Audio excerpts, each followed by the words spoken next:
This is problem 317 on page 97. If cable CB is subjected to a tension that is twice that of cable CA, determine the angle theta for equilibrium of the 10 kilogram cylinder. Also, what are the tensions in wires CA and CB? So basically all they've given us is a cylinder that has a mass of 10 kilograms that is supported by a ring essentially, and that ring is supported by two wires, and the various points are point C here at the ring, point B at the right, and point A at the left. They told us that there is a 30-degree angle. This is from the drawing, but we're supposed to find the angle theta and the tension in both cables. So let me indicate it this way. Let me first of all draw, well, what should I do first? It's always the same thing for every problem. Make it a free body diagram every time.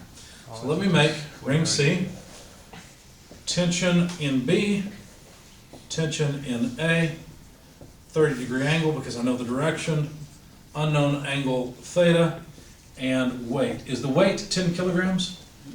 No. Kilograms are not weight, they're mass. I don't care if you have a scale at home that tells you your weight in kilograms, that's your mass. By the way, that scale will not work on the moon. 98 not that it matters. newtons. Exactly. So 10 kilograms times 9.81, can I just write 98.1 newtons? Everybody see how I got that? Don't forget mg. For the sake of your notes, if you're taking notes, that's what it is. Okay? So we know this one force, it is a weight force. Now, all we're going to do is the same thing we did last time. Here's our x, y coordinate system. And we're simply going to sum forces. Let's start summing forces in the y direction this time. So TA has a component, sine or cosine? The 30 degrees. Sine. Sine. Good.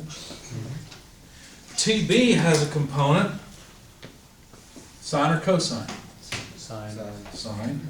Theta this time, because the 30-degree angle goes with A, the theta goes with B. Anything else? Or set this equal to 0. What should I do? No, your weight. We've got the weight, don't we? Yeah. Up or down? Down. Negative. See? Now, if we rearrange this just a bit, we can say, well, we were told that the tension in B needs to be 2 times the tension in A. That was a constraint given in the problem statement. So this is simply 2 times the tension in A, isn't it? And so if we write the tension in A times sine of 30 degrees plus 2 times the sine of theta, see how I'm factoring these out? That's equal to the weight, isn't it? Okay. I like to do this. I take several steps in algebra all at once. If it's too many or you don't understand where things have moved, feel free to slow me down and ask me what's happened, okay? I factored out TA. I was left with sine of 30 degrees and 2 sine of theta. I move the weight to the other side, okay? Be careful about doing too many steps. One mistake students make is they'll sit on an exam and they'll think, okay, I'll do this, then I'll do that, then I'll do this. How does that look at the end? If you have to stop and think about it, just write intermediate lines to move things one at a time, okay? Go ahead. Instead of 2, would you put a second TA, or would it you just use as a 2? Well, TB has twice the magnitude of TA. That's why I wrote 2 times TA. Okay. You could write it as TA plus TA. Well, I was saying, like, in the, when you factored it out, wouldn't you just put, I mean, couldn't you put another TA inside of the parentheses? You could not, because that would be TA times TA, which would be TA squared. Okay, that's true. Right. Yeah, good question. So all I did was I recognized the 2 and the sine theta can stay together and the TA come out. Okay. Good questions. Anything else? Okay. So then, TA is simply weight divided by sine 30 degrees plus 2 sine theta. Now, there's 2 unknowns in this equation, the magnitude of the force and the angle. How can I get at a solution to this problem? What could I do besides this? How about summing forces in the horizontal direction? Okay. So if I sum forces in the horizontal direction, or x direction, TA has a negative x component, so negative TA cosine 30 degrees. TB has a positive x component, plus TB cosine theta. Does the weight contribute to the horizontal force sum? No. If you have trouble reading my writing, please say something. I know it can get bad. So this sums to 0. And again, TB is 2TA.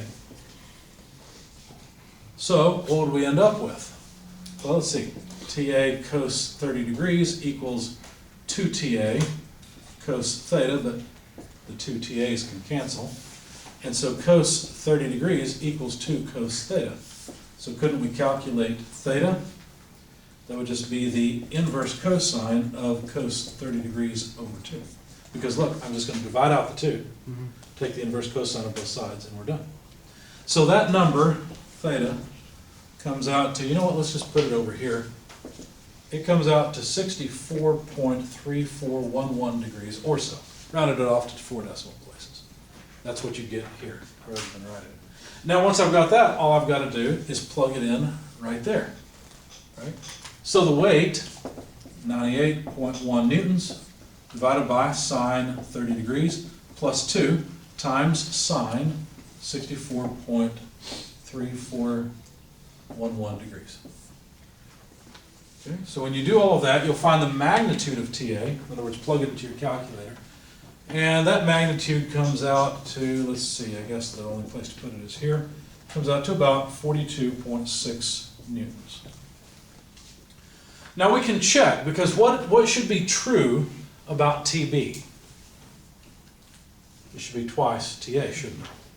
So if we simply multiply by 2, then we can find that TB should be 2 times 42.6 is 85.2 newtons. But we should have another way to check, right? What could we do? Well, notice that we've got either one of these equations where we substituted for TB. For example, if we choose this and instead solve for TB, we could write T sub B equals, well, let me do it for you very quickly. I notice this is a negative sign. I take it to the other side and simply write TA cos 30 degrees. But there's a multiplier on TB. It is cos of theta. So I divide by the multiplier, cos theta. Okay. Then plug in the numbers we had, which were TA, 42.6 newtons, cosine 30 degrees, over cosine 64.3411 degrees. Like that. And sure enough, it comes out to the 85.2 newtons that we calculated before. Any questions on this problem? By the way,